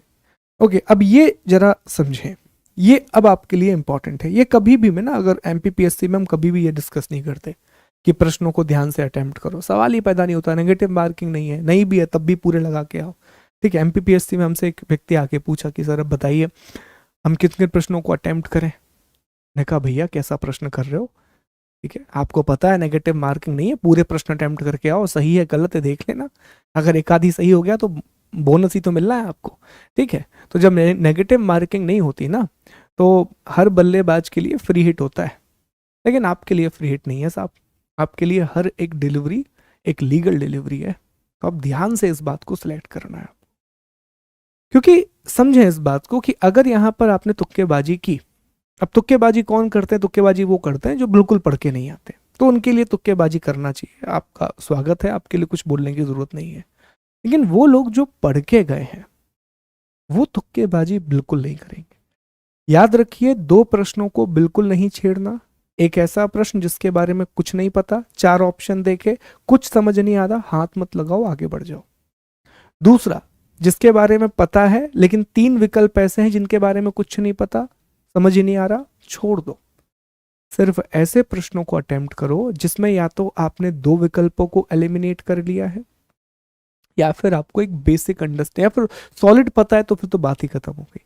लेकिन प्रश्नों को छोड़ना शुरू करो, अदरवाइज होगा क्या कि आपने मान लीजिए कि 6 प्रश्न आपने गलत लगा दिए तो आपके 2 सही प्रश्न भी गलत हो गए, तो वो आपको बहुत प्रॉब्लम करेगा। अभी से यह सोचना शुरू करो कि हमें 30 मार्क का नहीं बनना है, प्रीलिम्स में 150 में से 150 नंबर नहीं लाना है, 90 नंबर में हमारा काम हो जाएगा, इतने में हमारा सिलेक्शन हो जाएगा, इसी हिसाब से हमें क्वेश्चन अटेम्प्ट करना है। ठीक है, तो अगर आपकी बहुत अच्छी प्रिपरेशन है, बहुत बढ़िया प्रिपरेशन है, तब भी मैं आपसे कहूंगा 125 128 के आसपास क्वेश्चन अटेम्प्ट कीजिए, इसमें आपके सिलेक्शन के चांसेस हैं, क्योंकि 20 से 25 प्रश्न ऐसे रहेंगे 150 में से जो आपसे नहीं बनने वाले, और उन प्रश्नों को छोड़ दीजिए, उन प्रश्नों को लेकर के परेशान मत होइए। ये पहली बड़ी एडवाइस है आपके लिए प्रीलिम्स को लेकर के। ठीक है, दूसरी चीज, ओएमआर शीट को ध्यान से भरना। ये धीरे धीरे आपको प्रैक्टिस हम कराएंगे, मैं एक ओएमआर शीट आपके साथ शेयर करूंगा, और जब भी मैं कोई टेस्ट लूंगा तो ऑब्वियसली यहाँ पर तो ऑनलाइन होगा, पर मैं आपसे रिक्वेस्ट करूंगा कि जब ये टेस्ट दे रहे हो तो साथ में ओएमआर पे गोले भरो। आप कहोगे सर ये कौन सी बड़ी बात है? बहुत बड़ी बात है, जो पेपर देकर के आए उनसे पूछिए। ओएमआर शीट भरने में गलतियां होती हैं यार। कई बार लोगों ने ये कहा सर पेपर कर लिया था, आखिरी में वेट कर रहे थे, ओएमआर शीट का समय कम पड़ गया, आप नहीं भर पाए। क्यों कर रहे थे वेट आखिरी में? तुरंत भरो। मेरी अप्रोच रहती थी कि भाई जैसे क्वेश्चन हो गया या 5 क्वेश्चन हो गए, एक बार और रीड किया, ओएमआर भरा, 5 से फ्री, फिर 5 हो गए भर दिए फ्री, 5 हो गए भर दिए फ्री, तुरंत। और बहुत ध्यान से भरना पड़ता है, बोला बहुत ध्यान से। प्रश्नों को पढ़ते नहीं हैं हम, और कई बार बहुत सिली मिस्टेक्स करके आते हैं। अभी एक प्रश्न आया था हाल ही में एग्जाम में कि आरबीआई का राष्ट्रीयकरण कब हुआ। अब सबको पता है, लेकिन बेसिक गलतियां करके आए लोग। अरे सर एकदम से भूल गए, प्रेशर ही नहीं रहा, ये सारी चीजें क्यों? क्योंकि आप प्रश्न नहीं पढ़ते हो। क्वेश्चन को रीड करो, फिर ओएमआर पे गोला भरो और आगे बढ़ जाओ। एक और बड़ी बात है, आखिरी पॉइंट इसमें, कि अपने ऊपर मनोवैज्ञानिक दबाव ना बनाए। Don't put psychological pressure on yourself. ये बहुत जरूरी है, खासतौर पर पेपर के समय, जब आप पेपर देने के लिए जाते हैं। जैसा मैंने आपको बताया कि जब आप तैयारी करेंगे तो एक साइकोलॉजिकल प्रेशर जो आपके ऊपर क्रिएट होगा वो आजू बाजू के लोगों का है, जो आपके ऊपर बहुत सारा प्रेशर क्रिएट करने वाले हैं। उससे बचने का तरीका भी हमने आपको बता दिया। तरीका बड़ा सिंपल सा है कि लोगों को इन्वॉल्व मत करो, अपनी तैयारी सामान्य तरीके से करते रहो और आगे बढ़ते रहो। ठीक है, दूसरा साइकोलॉजिकल प्रेशर हमारी प्रिपरेशन में होता है। कैसे? एक एक करके समझना। देखो, एक है, हमेशा लोग कहते हैं कि सर मैं बहुत डीमोटिवेट हो रहा हूं, है ना इस शब्द। आप भी डिमोटिवेट होते होगे, मैं भी होता हूँ, हर कोई होता है, ठीक है, हर व्यक्ति डिमोटिवेट होता है, ऐसे कोई कोई बात ही नहीं है। संदीप माहेश्वरी सर के बारे में भी पढ़ा था कि उन्हें भी एक बार डिमोटिवेशन आया था हल्का सा, ठीक है, तो हर किसी को आता है। सवाल ये है कि क्या हमें हर दिन मोटिवेशन की जरूरत है? नहीं। Motivation is like a balloon, balloon में भरी हुई हवा है जो एक समय के लिए भरोगे, आप ऐसा हो जाओगे, फिर निकल आएगी, फिर आप वापस हो जाओगे। हर दिन तो जरूरत नहीं है। हाँ, हर 4-5 दिन में कुछ अच्छा पढ़ लिया, कुछ अच्छा सुन लिया, बढ़िया सी चीज सुन ली जिससे आपके दिमाग में एनर्जी आ जाए। लेकिन सवाल यह है कि सर हम डिमोटिवेट होते क्यों हैं? बड़ा सिंपल सा आंसर है, जब हम अपना काम ईमानदारी से नहीं करते, जब हम उसमें मक्कारी करना शुरू कर देते हैं, वहां से डिमोटिवेट होना हम शुरू होते हैं। मेरा काम है कि मुझे आपकी क्लास लेनी है, आपकी क्लास के लिए अच्छा कंटेंट प्रिपेयर करना है, रिसर्च करनी है, आपकी क्लास में आके चीजों को डिलीवर करना है। अगर ये काम मैं अच्छे से करते रहूं तो सवाल ये पैदा नहीं होता कि मैं लाइफ में डिमोटिवेट हो जाऊं। आप एज अ स्टूडेंट क्या प्रॉब्लम है समझें। आपका काम क्या है? क्लास अटेंड करना है, क्लास के नोट्स को रिवाइज करना है, होमवर्क कंप्लीट करना है, प्रश्नों को लगाना है, रिवीजन करना है, यही तो आपका काम है। लेकिन आप क्या करोगे? अरे यार आज तो पहली क्लास है, चलो कोई बात नहीं, अरे अभी 2 क्लास ही तो हुई है भूगोल की, इतना सा कंटेंट है, क्या रिवाइज करें, क्या प्रश्न लगाएं, अब बाद में लगा लेंगे। मैं आपको एग्जाम्पल दे रहा हूँ इस साल का। मैंने ज्योग्राफी सारे सब्जेक्ट पढ़ाए और मेरे टेस्ट पेपर मैं बहुत सारे बना के देता हूँ। आपको बहुत सारे टेस्ट दूंगा मैं, कम से कम 1000 MCQ मैं आपको ज्योग्राफी के दूंगा पढ़ाते समय। और मैं बार बार कहता रहा MPPSC के स्टूडेंट से कि वो प्रश्न लगाओ वहीं से आएंगे। पूरे प्रश्न सर वो 1000 MCQ के सेट से आए, और ऐसे ऐसे प्रश्न आए जो नहीं पढ़े थे। कुछ जिनने किया उनका मैसेज आया मेरे पास, सर आपने बोला था वो प्रश्न आया है, मैं सही करके आया हूँ, आपकी टेस्ट सीरीज में था, या आपने जो क्वेश्चन का सेट दिया था उसमें था। लेकिन वो लोग नहीं कर पाए। सर आपने लिखवाया क्यों नहीं? अरे भाई, हर चीज नहीं लिखवाऊंगा, हर चीज नहीं बताऊंगा, कुछ टेस्ट में भी तो दूंगा प्रश्न अलग से, ठीक है। क्यों? तो क्योंकि आपको अटेम्प्ट करना था। तो गद्दारी किसने की? गद्दारी किसने की? आपने की ना। मैंने तो अपना काम कर दिया था। तो अब आपको डिमोटिवेशन आएगा कि नहीं आएगा? बिल्कुल आएगा, और आना भी चाहिए। नहीं तो फिर आप बेशरम हो भाई। बेशरम का डंडा होता है हमारे यहाँ, कितना ही मारो टूटता नहीं है, ठीक है। तो ये चीज आपको ध्यान रखनी है। अगर आप अपना काम ईमानदारी से कर रहे हो, 2 साल, जिंदगी के सिर्फ 2 साल इस परीक्षा को दो, बहुत सीरियस होकर के दो, आप डिमोटिवेट नहीं हो गए। और इस पूरी प्रिपरेशन में रिवीजन और क्वेश्चन को लगाना सबसे इंपॉर्टेंट है। हमारे एक टीचर थे, वो बहुत अच्छी बात बोलते थे कि बस सवाल ये नहीं कि आप कितना सारा खा रहे हो, आप उतना खाओ जितना आप पचा पा रहे हो। हमारी आदत क्या है कि हम एक विषय के मल्टीपल सोर्सेज बना लेते हैं। एक विषय है भूगोल, सर तो पढ़ा ही रहे, मैं ना इस कोचिंग का मटेरियल भी अच्छा है, इसका भी अच्छा है, ये किताब भी अच्छी है, सबको जोड़ लेते हैं।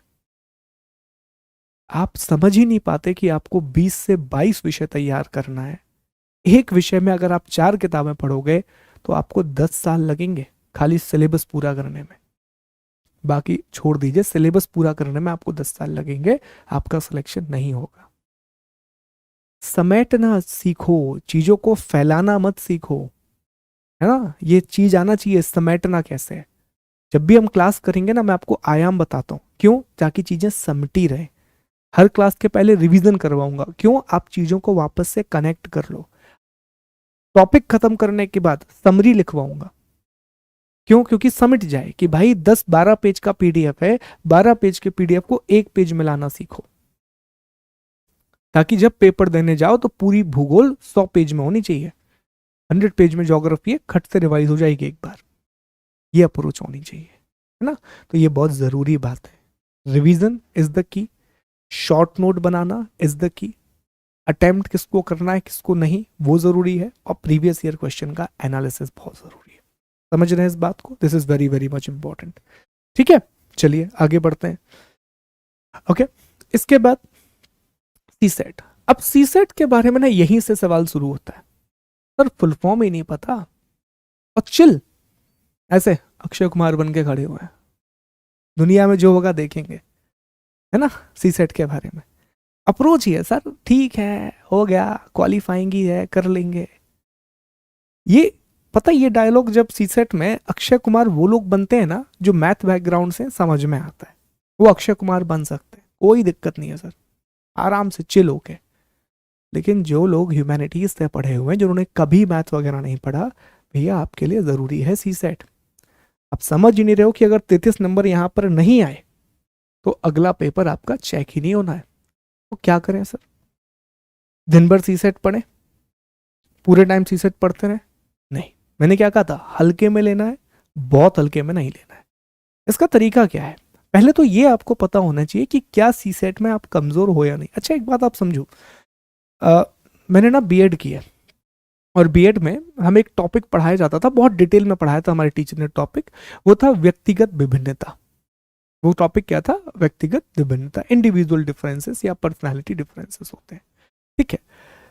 उसमें ये सिखाया जाता था कि हर व्यक्ति, हर बच्चा जो है, व्यक्ति की बात नहीं, बच्चा जो है वो अलग अलग है, हर बच्चे को एज एन इंडिविजुअल आपको ट्रीट करना होगा, और उसके लिए एक इंडिविजुअल प्लान आपको बनाना होगा। विदेशों में जब आप जाएंगे तो वहां जो बच्चों की क्लासरूम का साइज होता है उसमें 5 या 6 बच्चे होते हैं, अधिकतम 10 बच्चे होते हैं, और उन 10 बच्चों के लिए टीचर के पास 10 तरह के अलग प्लान्स होते हैं, क्योंकि वो इस बात को समझते हैं, व्यक्तिगत विभिन्नता को समझते हैं। तो ये बात आप पर भी लागू होती है। कभी भी आपकी और आपके सामने वाले व्यक्ति की स्ट्रेटेजी सेम नहीं हो सकती। कॉमन पॉइंट सेम होंगे, लेकिन किस विषय पर कितना फोकस करना है ये पर्सन टू पर्सन डिपेंड करता है। कोई व्यक्ति अगर साइंस बैकग्राउंड से है तो हो सकता है कि उसे लगे कि साइंस की क्लासेस जो है यार वो मैं स्किप करके इसके नोट्स पढ़ लेता हूं, मुझे सब आता है। बुरी बात नहीं है, अगर आपका टॉपिक तैयार है तो क्या दिक्कत है। लेकिन कोई व्यक्ति जो साइंस बैकग्राउंड से नहीं है, उसने कहा यार हमारा दोस्त है, हमारा दोस्त क्लास अटेंड नहीं कर रहा साइंस की, नोट्स पढ़ रहा है, आप भी 30 मार्क हाँ बने, आप भी दोस्त के पीछे चले गए, भैया उसका साइंस बैकग्राउंड था, आपका नहीं है। समझ रहे हो इस बात को। फिर वहां आप क्या करोगे, धोखा खा जाओगे। हम देखा सीखी बहुत करते हैं, मैं अपना उदाहरण देता हूँ, ठीक है। मैं ना मेरी लाइफ के बहुत सारे एग्जाम्पल दूंगा, क्योंकि मैं बहुत बहुत ही ऑर्डिनरी स्टूडेंट रहा हूँ, बहुत ही ऑर्डिनरी, जिसने बहुत सारी गलतियां की हैं, तो वो गलतियां आप ना करो, इसलिए मैं आपको एक एग्जाम्पल देते जाऊंगा। मैंने 11th-12th में एमपी बोर्ड से था, 11th-12th में जो मैंने विषय सिलेक्ट किया था इट वॉज मैथमेटिक्स, और ट्रस्ट में मुझे गणित बिल्कुल नहीं आती थी। मैंने क्यों मैथमेटिक्स लिया, क्योंकि मेरे जितने भी दोस्त थे, हमारा ग्रुप था, ग्रुप होते थे, मंडली होती थी, हमारी मंडली का नाम बिच्छू गैंग था, ठीक है। तो जो बिच्छू गैंग के सदस्य थे, इन सभी लोगों ने गणित लिया था, मैं भी चल गया उनके पीछे, जबकि मेरा इंटरेस्ट शुरू से ही, मुझे पता था कि यार मेरा सोशल साइंस अच्छा है, मुझे मतलब मैं उन बच्चों में से था जिसे ज्योग्राफी और हिस्ट्री पढ़ना अच्छा लगता था, हिस्ट्री स्पेशली मुझे पढ़ना अच्छा लगता था। फिर मैं कहाँ चला गया, गणित लेके, कुछ याद नहीं है 11वीं-12वीं में क्या हुआ मेरे साथ। वो 2 साल पढ़ाई के मामले में मेरे जीवन का डार्क एज है। डार्क एज इतिहास में पढ़ोगे आप, ठीक है, डार्क एज है, कुछ समझ ही नहीं आता वहां पे क्या हुआ था, ठीक है। ये होता है, आपकी स्ट्रैटेजी अलग होगी, आपके दोस्त की स्ट्रैटेजी, आपके रूम पार्टनर की स्ट्रैटेजी अलग होगी, उससे फॉलो मत करो ब्लाइंड होके, फॉलो करो बेसिक पॉइंट को। क्वेश्चन लगाना है, रिवीजन करना है, एक हफ्ते में एक दिन रिवीजन को देना है, एक दिन ऑफ भी लेना है, हफ्ते भर नहीं पढ़ना है, संडे रिलैक्स भी करना है, ठीक है। दिमाग को सुकून देना है, किताबें बंद करके बिल्कुल रिलैक्स, सैटरडे रात में किताब बंद की, अच्छी मूवी देखी, बढ़िया सैटरडे रात भर, संडे दिन भर सोए, शाम को कहीं चले गए, मंडे को दोबारा से तैयारी शुरू। दिमाग को सुकून भी दो, नहीं तो दिमाग पागल हो जाएगा और फिर पढ़ना छोड़ दोगे। ये कैसे पता पड़ेगा सी सेट के बारे में, पिछले वर्षों का विश्लेषण, पेपर एक किताब लो जिसमें सी सेट के लास्ट 5 सालों के प्रश्न हो, उनको उठाओ, प्रतिदिन 20-20 प्रश्न लगाना शुरू करो, लगाओ पहले खुद से, देखो कितने नंबर आ रहे हैं। अगर पिछले 5 सालों के पेपर में आपका औसत स्कोर 40 है, एवरेज आप 40 क्वेश्चन सही लगा रहे हो, देन आप सी सेट के लिए परेशान मत हो, आपका सी सेट ऑलरेडी तैयार है, पर बिल्कुल परेशान नहीं होना है। लेकिन अगर यहां 20 नंबर आ रहे हैं, 15 नंबर आ रहे हैं, 18 नंबर आ रहे हैं, तो समस्या है, इसको ठीक करना है। अब इसमें भी ये पता करो कि कौन से सेगमेंट में दिक्कत जा रही है। क्योंकि मैथमेटिक्स यहाँ टफ नहीं आती, आपको एसएससी के मैथ नहीं पढ़ने लगना है, ठीक है। बहुत बेसिक, बहुत ही बेसिक लेवल की मैथमेटिक्स है, बेसिक रीजनिंग है। तो कहाँ दिक्कत है वो समझो और उस विषय की कुछ कक्षाएं कर लो। अब बहुत से लोग कहते हैं सर सी सेट की कक्षाएं होंगी नहीं होंगी, करवा भी देंगे, उससे कुछ होता नहीं है। लेकिन हर टॉपिक इंटरनेट पे पढ़ा हुआ है, एक बार आप जाके सर्च करोगे ना भाई रीजनिंग फॉर सी सेट, उतनी रीजनिंग आपको मिल जाएगी 4 घंटे में। Basic mathematics for CSAT 5-6 घंटे में उतनी मैथमेटिक्स आपको मिल जाएगी जो आपको काम आएगी। उतनी ही पढ़ना है आपको, उससे ज़्यादा नहीं पढ़ना है, क्योंकि फिर वो आपके काम की नहीं है। आप डिटेल में जाओगे आपका समय खराब होगा।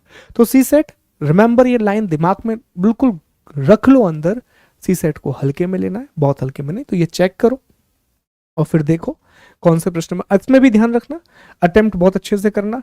अगर 40 प्रश्न अटेम्प्ट हो गए हैं और आपको पता है कि 40 प्रश्न सही हैं, हाथ मत लगाओ, पेपर को छोड़ के बैठ के सो जाओ, क्योंकि यहां पर नेगेटिव मार्किंग वही दिक्कत है, नेगेटिव मार्किंग है, अफोर्ड नहीं कर पाओगे, दिक्कत आएगी, ठीक। तो ये आपकी बेसिक एक तैयारी है जो प्रीलिम्स को लेकर के होनी चाहिए, प्रारंभिक परीक्षा को लेकर के होनी चाहिए, ठीक। क्लियर है, ऑल गुड। चलिए आगे बढ़ते हैं। अब थोड़ी सी चर्चा कर लेते हैं मुख्य परीक्षा की, मेंस एग्जामिनेशन की। यहां तक कोई समस्या? आई विश सारी चीजें क्लियर हो रही हैं, all things are okay, all good. Simran, Rupendra, Janki, अच्छा। और आप लोगों से थोड़ी पहचान भी बना लेंगे हम, ठीक है। पहचान बनाने का फायदा यह है कि जैसे बहुत से लोग यहाँ पर प्रयागराज से हैं, अभी अभी हम आगरा भी गए थे, और हम जो है ना बड़े फूडी किस्म के इंसान हैं, तो हमें समझ नहीं आता कि हम वहाँ जाके क्या खाएं। तो हम आपसे कम से कम पूछ लिया करेंगे कि भैया हम यहाँ पर आए हैं प्रयागराज, बताइए सबसे अच्छी आलू पूड़ी कहाँ मिलती है, हम वहीं जाएंगे खाने के लिए, है कि नहीं। तो आपसे पूछ लिया करेंगे।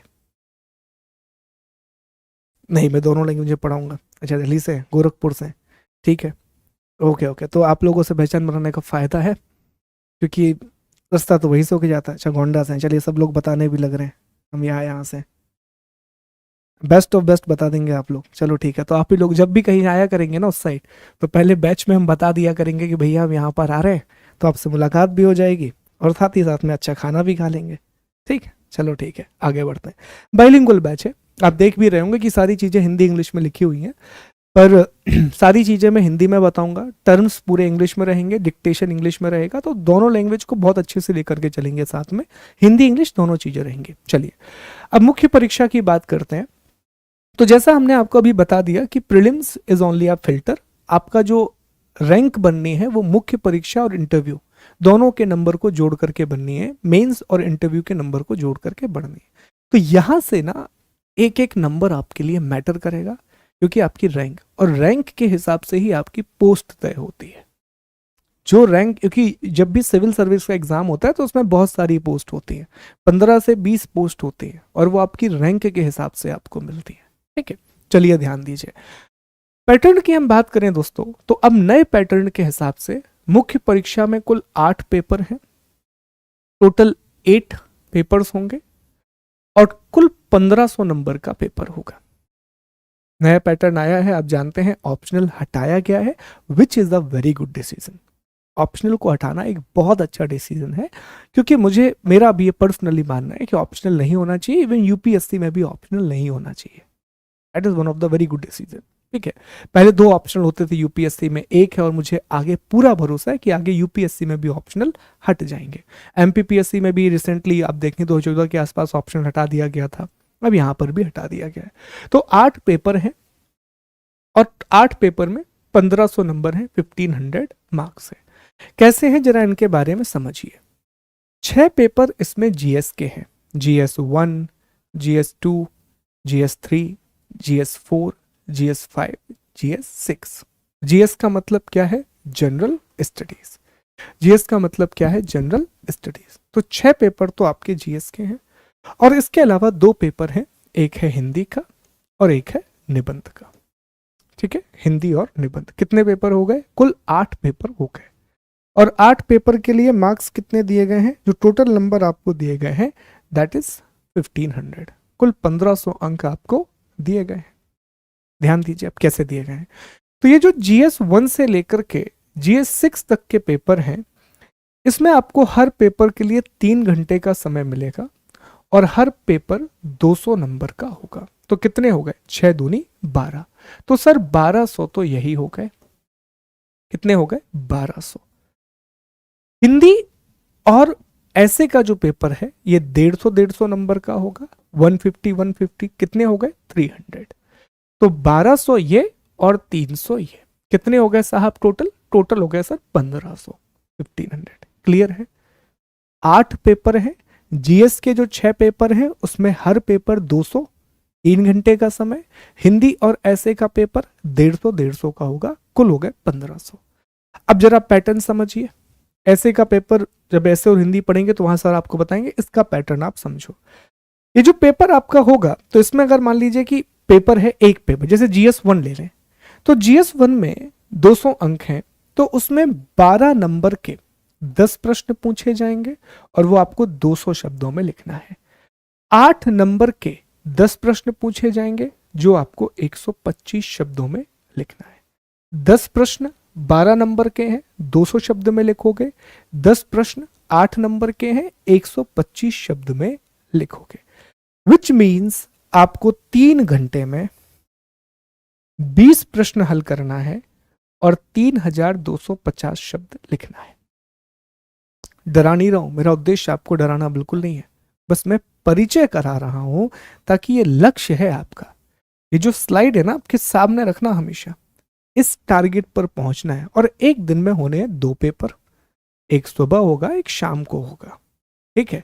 तो टोटल मिला के एक दिन में मोटे मोटे तौर पर आपको 6500 शब्द लिखना है एक दिन में। वो कितने में? 6 घंटे में।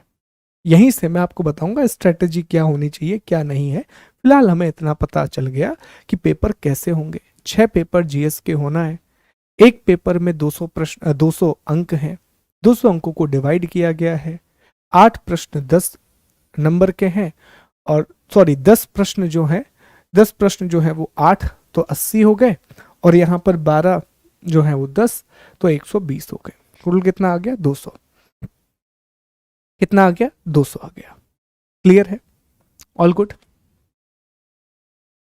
टारगेट क्या है?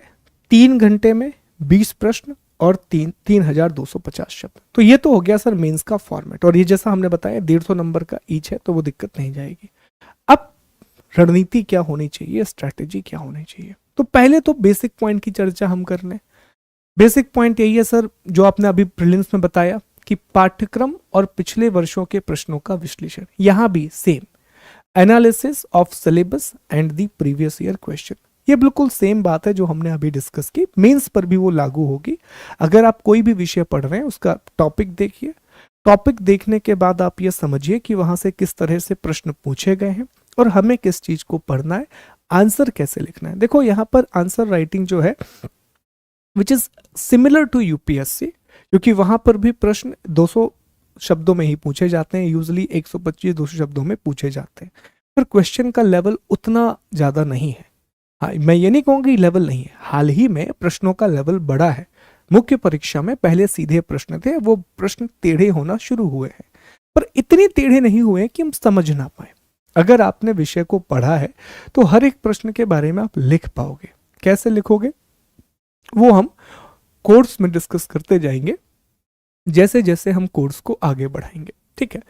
दूसरा है, सबसे इंपॉर्टेंट बात है पेपर को पूरा करना, कंप्लीटिंग द पेपर। अब ये सबसे इंपॉर्टेंट क्यों है, ये जरा ध्यान से समझें इस बात को।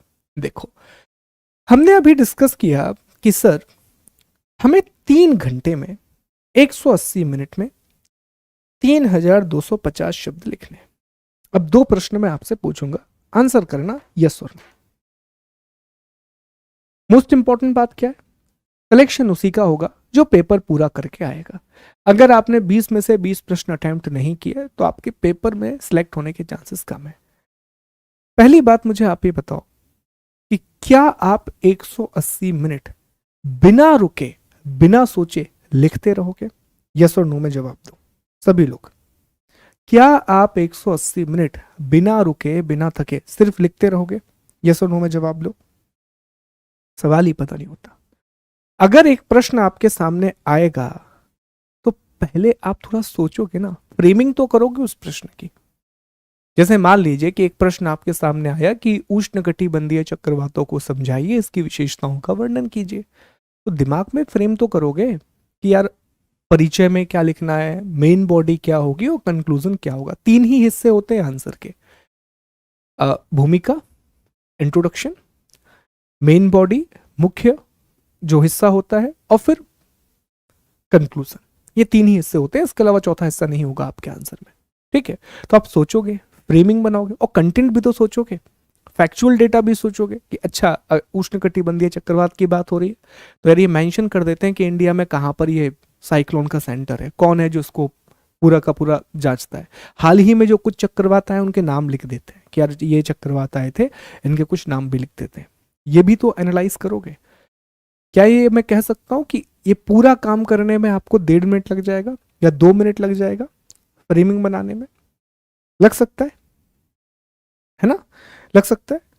तो इसका मतलब हम ये लेके चलें कि 180 में से आपके 25 मिनट चले गए सोचने में और लगभग 5 मिनट का समय चला गया थोड़ा रेस्ट करने में। कुछ ना कुछ तो होता ही है, कभी वो साइन कराने आएंगे, कभी कुछ फॉर्मेलिटी होगी, इंपॉर्टेंट है आप ध्यान से भरोगे तो 30 मिनट आपके चले जाते हैं ले दे के।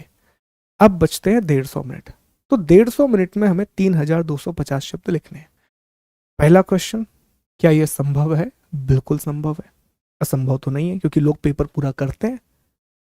अब हमें यहां तक कैसे पहुंचना है तो इसका तरीका समझो। हमें यहां तक पहुंचने के लिए पहले आप चेक करो, आज आप कुछ भी लिखो। आज आप एक काम करो, 5 मिनट लो, स्टॉप वॉच लगाओ सामने, 5 मिनट में कुछ भी लिखो जो आपके मन में आ रहा है। किसी के ऊपर भड़ास निकालना है, निकाल दो, फिर उस पेपर को जला देना। ठीक है, कुछ आपको अच्छा लिखना है, कुछ बढ़िया गाना लिखना है, लिखो लिखो, बिना सोचे समझे लिखते जाओ जो मन में आ रहा है। अब चेक करो कि आपकी स्पीड क्या है। तो आपको यह पता चलेगा कि यार अभी जो मेरी करंट स्पीड है उसके हिसाब से तो मैं 3 घंटे में शायद 1500 शब्द ही लिख पाऊंगा, 1800 शब्द ही लिख पाऊंगा, और पहुंचना कहां है? 3200 पर। अब लगातार इस चीज को हर दिन 5-5 मिनट की प्रैक्टिस दो। लिखो, कुछ भी लिखो जो मन में आ रहा है, लेकिन हर दिन लिखो। ठीक है, हर दिन लिखो, आप देखो कि आपकी स्पीड बढ़ती जाएगी। स्टॉप वॉच के साथ आपके पेजेस के नंबर बढ़ते जाएंगे। एक और बात मैं हमेशा कहता हूं कि जब आप आंसर राइटिंग करो आगे जाकर के, जैसे हम बताएंगे आपको, तो 2 चरण होते हैं। पहले चरण में उत्तर सिर्फ लिखा जाता है रिसर्च करके, लेकिन जो दूसरा चरण होता है जब आप थोड़ा सा कहते हैं ना कि आप स्किल्ड हो जाते हैं, तब मैं आपसे कहता हूं कि आप स्टॉप वॉच लगा के आंसर लिखो। लगाओ स्टॉप वॉच, मैं एक प्रश्न दे रहा हूं, इतना समय मिलेगा, लाइव आंसर राइटिंग में लिखो कितना आ रहा है। दूसरी बात, जब मैं आपको डिक्टेट कराऊंगा, बहुत सारी चीजें लिखवाऊंगा मैं आपको क्लास में, तब बार बार ये नहीं पूछो सर फिर से बोल दो, दोबारा रिपीट कर दो, नहीं। इसका मतलब आपकी स्पीड अभी तेज नहीं हुई है। 1-2 हफ्ते तो मैं ये सुनूंगा कि फिर से बोल दो, दोबारा बोल दो, 2 हफ्ते के बाद मैं नहीं सुनूंगा। छूट गया छूट गया, आप क्लास के बाद जब रिकॉर्डिंग अवेलेबल होगी आप दोबारा लिख लेना। ये तो स्पीड बढ़ेगी नहीं आपकी। अगर मैंने आपको पैम्पर किया थोड़ा सा भी, अरे नहीं नहीं मेरा बच्चा है, प्यारा बच्चा है ना, बेटा है, अच्छा तो लिखो, मैं दोबारा बोल दे रहा हूं यार, और स्लो बोल दे रहा हूं, कभी काम नहीं बनेगा। पैम्परिंग में काम नहीं बनता। इफ जब मैं थोड़ा सा हार्श आपके साथ होऊंगा तब आप अपने आप, आपको बुरा लगेगा, आप मेरी कंप्लेन भी करोगे, कमेंट भी डालोगे, अरे सर इतना बुरा पढ़ा रहे हो, समझ ही नहीं आ रहा है सर, इतनी तेज कौन बोलता है, हम लिख ही नहीं पा रहे, छूट जा रहा है। डालिएगा, कोई फर्क नहीं पड़ेगा मुझे, क्योंकि मुझे पता है कि अल्टीमेटली ये काम मैं आपके लिए कर रहा हूं। और जो लोग इस बात को समझ जाएंगे वो इंप्रूवमेंट भी देखेंगे कि 4 महीने में जब ये कोर्स कंप्लीट कर लोगे ज्योग्राफी का, तो आपकी आंसर राइटिंग की स्पीड भी बढ़ेगी, क्योंकि यहां तक पहुंचना है आपको। ठीक है, यहां तक पहुंचना है। क्लियर? तो ये चीज आपको याद रखना है। क्लियर? तो ये चीज आप ध्यान रखेंगे, बहुत ध्यान से याद रखना। ये सबसे बड़ा टास्क है दोस्त। पेपर अगर पूरा नहीं हुआ तो सिलेक्शन के चांसेस कम है, इसलिए पहली कोशिश पेपर को पूरा करना। हो गया सर, ठीक है आगे बढ़े, अब ध्यान दो अगली चीजों को। ये चीज भी मैं हमेशा बोलता हूं, टॉपर की कॉपी को हमेशा देखो। क्यों देखो मैं बताऊंगा। Work on the presentation, practice answer writing daily with the help of a stop watch, मानचित्र, चित्र और फ्लो चार्ट का प्रयोग करना, करंट अफेयर्स और डेटा का प्रयोग करना आंसर राइटिंग में। अब ये सारी चीजों को जरा ध्यान से समझो। एक बात और भी है जो मैं आगे जाकर के आपको समझाऊंगा कि अगर आप एक यूपीएससी टॉपर, यूपीएससी की कॉपी देखना, आप यूपीएससी की इंग्लिश मीडियम की कॉपी जरूर देखना, आपको अलग अलग वेबसाइट पर मिल जाएंगे, आप सर्च करोगे बहुत इजीली अवेलेबल हो जाएंगे। जब आप उनकी कॉपी देखोगे तो एक बात सोचो कि दे गाइज आर वेरी स्मार्ट, वो बहुत स्मार्ट लोग हैं। 200 शब्दों में कभी भी 200 शब्द नहीं लिखे जाते, वो शब्द हमेशा 180 170 के आसपास होते हैं। कैसे? वो प्रेजेंटेशन बनाते हैं, फ्लो चार्ट बनाते हैं चीजों को समझाने के लिए, ठीक है। कम शब्दों में अपनी बात को लिखते हैं ताकि कॉपी पूरी यूटिलाइज हो, लेकिन जो बात आप शब्दों में कहने वाले थे अब वो बात आपने फ्लो चार्ट बना करके कह दी। तो आप जब फ्लो चार्ट डालते हैं ना, चित्र बनाते हैं, मैप बनाते हैं, तो ऑलरेडी अट्रैक्टिव लगने लगते हैं, आप बहुत ही बढ़िया लगने लगते हैं। जैसे मान लो अभी जैसे मान लीजिए कल के दिन मैं आ जाऊं बिना नहाए, मेरे बाल ऐसे खड़े हैं, ऐसा है, आ जाऊं आपके सामने खड़ा हो जाऊं, कैसा लगूंगा मैं?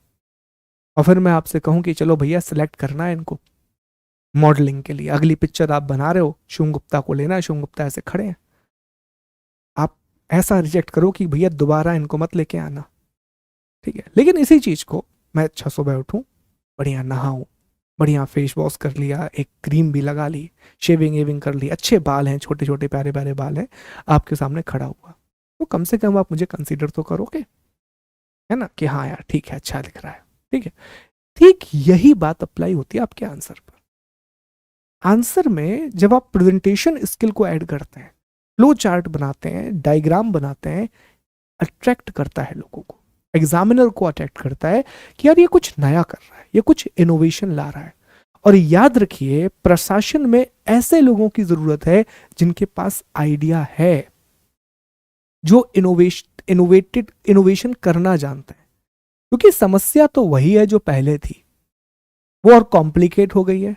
अगर आप पुराने ढंग से काम करोगे, जो आप नहीं कर सकते क्योंकि ई गवर्नेंस चालू हो चुका है, तो प्रशासन में ऐसे लोग चाहिए जो बड़े इनोवेटिव हों। बहुत से लोग, बहुत से आईएएस अधिकारियों की कहानी आप सुनोगे, आईपीएस की कहानी आप सुनोगे, क्या कमाल के इनोवेशन लेकर के आते हैं। वो ऐसे अभियान चलाते हैं जिससे लोग अपने आप जुड़ने लगते हैं। ट्राइबल एरिया में जो चौधरी साहब आईएएस रहे हैं, वो उन्हीं की भाषा में किताबें प्रोवाइड कराने लगे, वही टीचर रखते थे जो उनकी भाषा जानते हों, उन्हीं के रीति रिवाजों के हिसाब से वो पढ़ाई कराते थे, तो धीरे धीरे वो मॉडर्न होने लगे। ये चीज, तो इनोवेशन, आपके दिमाग में इनोवेशन होना चाहिए और इनोवेशन आपके आंसर में दिखना चाहिए। कैसे दिखेगा? टॉपर की कॉपी को रेगुलर देखो, यूपीएससी टॉपर्स की कॉपी को देखो, समझो वो किस तरह से लिखते हैं, कितने शब्द वो लिख रहे हैं, शब्द सीमा का पूरा पालन नहीं होने के बाद भी 2 पेज कैसे यूटिलाइज हो रहे हैं, कैसे वो समय पर अपना पेपर पूरा करते हैं, बहुत ध्यान से देखो। हर एक विषय को जब शुरू करते हो, प्रतिदिन नियम बनाओ कि मुझे 5 मिनट एक टॉपर की कॉपी के एक आंसर को देना है, अच्छे से पढ़ना है। इंग्लिश मीडियम की कॉपी देखिए और समझिए वहां से कि कैसे लिखा है। हिंदी मीडियम वाले दोस्तों से कहूंगा आप इंग्लिश मीडियम की कॉपी देखिए और फिर वहां से स्किल लेकर के आइए और उस चीज को इंप्लीमेंट कीजिए अपने आंसर में। ये बहुत जरूरी रहेगा, ठीक है।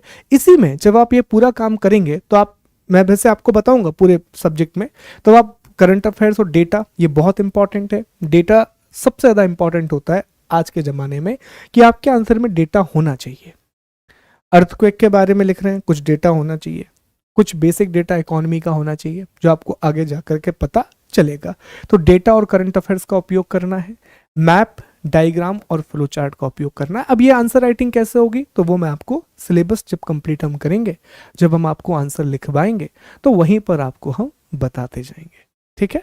तो ये दोस्तों आपका आज एक पूरा का पूरा ओरिएंटेशन था, जिसमें मैंने बहुत बेसिक बातें आपको एग्जाम के बारे में बताई हैं। एग्जाम क्या है, कितने इसके हिस्से हैं, किस प्रकार का पैटर्न है। अब हर एक विषय की चर्चा हर एक विषय के शिक्षक करेंगे। कल और परसों का समय मैं आपका लूंगा, जिसमें हम भूगोल का पोस्टमार्टम करेंगे। ज्योग्राफी के जितने भी प्रश्न आए हैं प्री और मेंस में, उन्हें बहुत अच्छे से समझेंगे, फिर एक करिकुलम बनाएंगे और फिर हम ज्योग्राफी को पढ़ना शुरू करेंगे। और ज्योग्राफी की शुरुआत की जो 20 कक्षाएं हम देंगे वो हम मैपिंग के लिए देंगे। मैपिंग इसलिए जरूरी है कि मैं चाहता हूं कि फिजिकल ज्योग्राफी पढ़ने से पहले विश्व के पूरे पर्वत, पठार, मैदान, घास के मैदान, समुद्री जलधाराएं, पवने, ठीक है, इन सब के नाम आपको पता हो, ताकि जब हम वो टॉपिक पढ़ें तो आप इजीली इन चीज़ों को आइडेंटिफाई कर पाए। ठीक है, तो आपसे मुलाकात होगी कल। उम्मीद करता हूँ कि आपको ये सेशन समझ में आया होगा।